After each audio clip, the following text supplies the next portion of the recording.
Hello বন্ধুরা, তো তোমরা সবাই কেমন আছো? আশা করি সবাই ভালো আছো। আমার শরীরটা আজকে একটু খারাপ আছে গো, আর আমি আবার চলে এসেছি তোমাদের কাছে নতুন একটা রেসিপি নিয়ে। তো কি রেসিপি সেটা তোমাদেরকে দেখাচ্ছে, তো চলো তোমরা দেখে নাও কি রেসিপি, তারপরে আবার কথা বলছি। এই যে দেখো চিকেন আছে, চিকেন এনেছে আজকে আমার বর। তো চিকেন রান্না করবো আজকে। শরীরটা যদিও খুব খারাপ, আজকে একদমই পাচ্ছি না গো, প্রেশারটা খুব কমে গেছে। তবুও এবার চিকেন এনে ফেলেছে, রান্না তো করতেই হবে, আমাকেই রান্না করতে হবে, তাই ভাবলাম ভিডিও দিতে হবে, তাই কি করব, তো বানিয়েই ফেললাম। কেটে রেখেছি আলু, ধনেপাতা, ক্যাপসিকাম, টমেটো সব কেটে সব ধুয়ে পরিষ্কার করে রেখে দিয়েছি। তো তোমাদেরকে দেখাই আজকে আমি চিকেন কিভাবে রান্না করব বা করি। এটা আমি সবসময় করি না এরকমভাবে, মাঝে মাঝে করি এরকমভাবে, মাঝে মাঝে আবার অন্যরকমভাবেও করি। তো সেটাই তোমাদের সাথে আজকে শেয়ার করব। তো তোমরা দেখো বন্ধুরা, আমার পাশে থেকো আর আমার ভিডিওটা সবটা দেখো।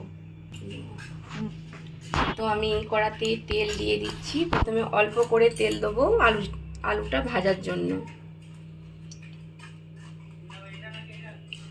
তো অল্প তেল দিয়ে দিলাম, তেলটা এখন গরম হোক।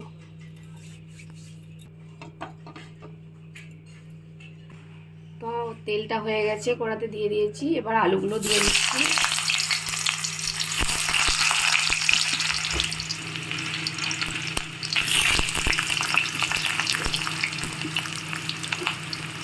তো আলুগুলো দিয়ে দিয়েছি, অল্প একটু নুন ছড়িয়ে দিচ্ছি আলুর উপরে।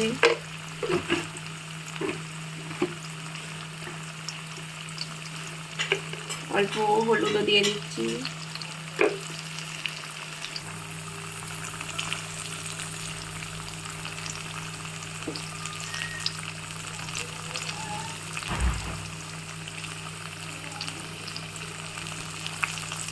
তো একদিকটা আলুটা ভাজা হয়ে গেছে, একটু উল্টিয়ে দিচ্ছি আমি।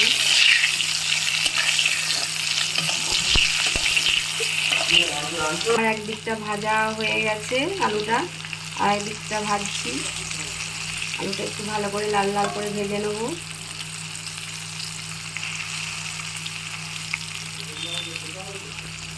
আর বন্ধুরা, আমার সব ভিডিওগুলো তোমরা একটু দেখো, দেখে কমেন্ট করে জানিও কেমন হচ্ছে আমার সব শর্টকাটে রান্না।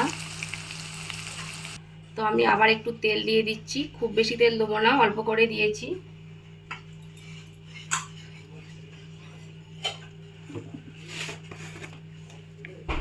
তেলটার মধ্যে অল্প একটু চিনি দিয়ে দিলাম,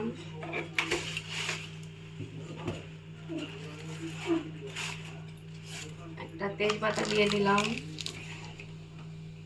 এবার দেবো টমেটোটা একটু প্রথমে ভেজে নেবো।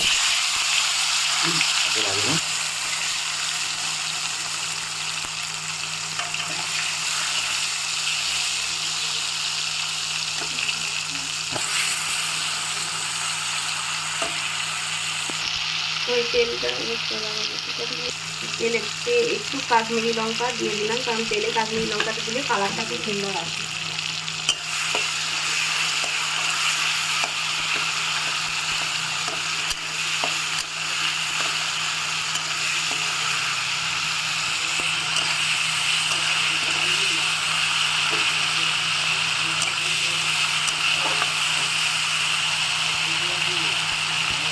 ভাজা হয়ে গেছে, এবার পেঁয়াজগুলো তুলে দিচ্ছি এর সাথে।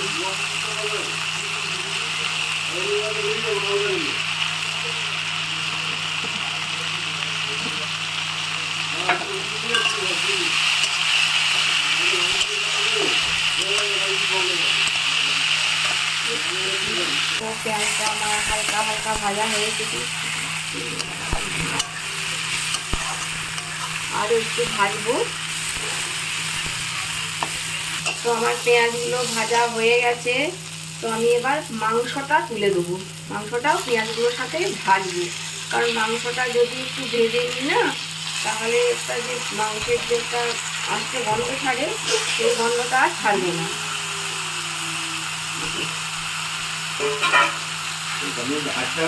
পেঁয়াজের সাথে মাংসটা আমি এখন ভালো করে ভেজে নেব।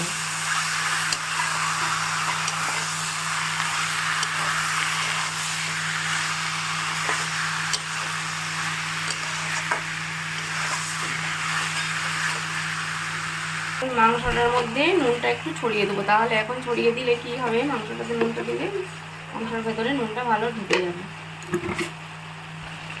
তো মাংসটা থেকে দেখো বন্ধুরা জল বেরিয়েছে, এই জলটা আমি একটু ভাজতে কমাবো, জলটা পুরো শুকিয়ে যাবে। তারপরে আরও ভালো করে মাংসটা ভাজবো, তারপর মশলাপাতি দেবো, তেল ছেড়ে যাবে। জল বেরিয়েছে, একটু করে নেড়ে নেড়ে ওটাকে ফুটিয়ে নিতে হবে। আবার একটু ঢাকা দিয়ে রেখে দিই এখন।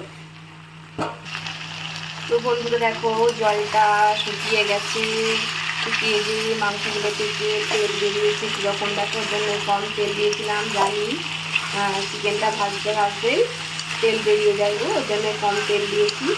আর সুন্দর তেল বেরিয়ে গেছে না, এবার আস্তে আস্তে মশলাগুলো সব দিতে থাকবো। তো আমি ক্যাপসিকাম অল্প ছিল, ওটাকেই ছড়িয়ে দিলাম।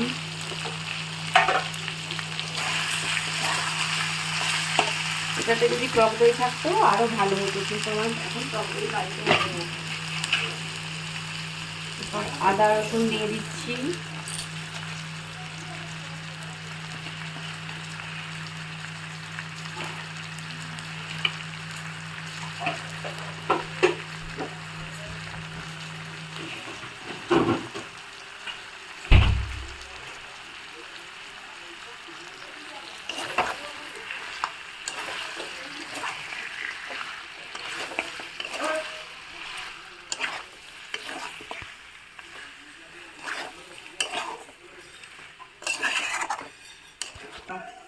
তখন আদা রসুন দিয়েছিলাম, এখন একটু অল্প জিরে গুঁড়ো দিয়ে দিলাম।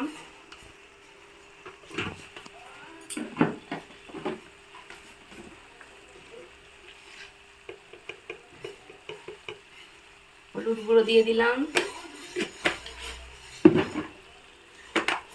আর একটু অল্প কাশ্মীরি লঙ্কার গুঁড়ো দিলাম, কারণ আমার কাঁচা লঙ্কা দেওয়া চলবে না, ঝাল খেতে পারে না, সেই জন্য আমার ছেলে একদম ঝাল খাবে না। আর নুন দিচ্ছি অল্প,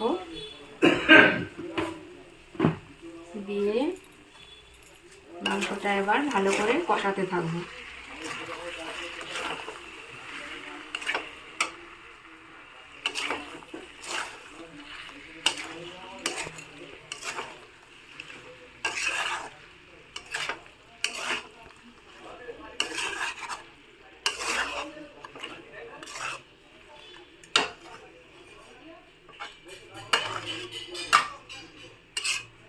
মাংসটা এখন হবে, আলুগুলো তুলে দিলাম। তো মাংসটা তো আমি ঢাকা দিয়ে দিয়ে ভেজেছি, ওর জন্য অনেকটাই সেদ্ধ হয়ে গেছে। তো সেই জন্য আর একটু অল্প মশলাটা ভাজার জন্য ঢাকা দিয়ে দিয়ে আর কিছুক্ষণ কষে নেবো মাংসটা। তো দেখো মাংসটা আমার কষানো হয়ে গেছে, তেলও ছেড়ে চলে এসেছে,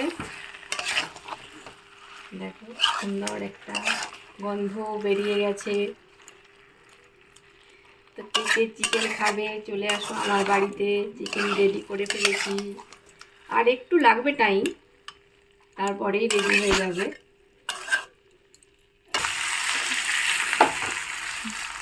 তো মাংসটা কষানো হয়ে গেছে, এবার আমি জল দিয়ে দেবো।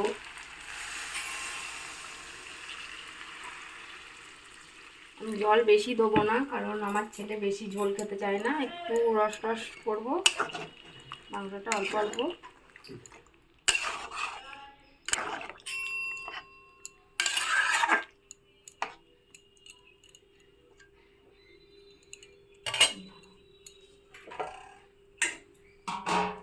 তো এর উপরে আমি এবার ধনেপাতাটা ছড়িয়ে দিচ্ছি।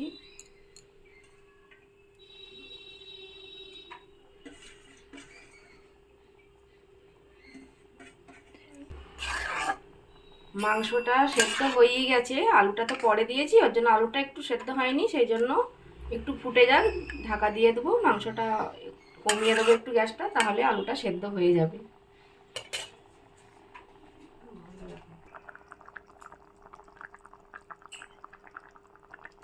তো দেখো বন্ধুরা চিকেন আমার রেডি হয়ে গেছে, তো কেমন হয়েছে দেখে তোমরা একটু কমেন্ট করে বলো। আর কালারটা কত সুন্দর এসেছে না? তো বেশি আমি ঝোল করব না বলে অল্প অল্প একটু একটু, রুটি দিয়ে খাবে তো সেই জন্য অল্প করেই জল দিয়েছি।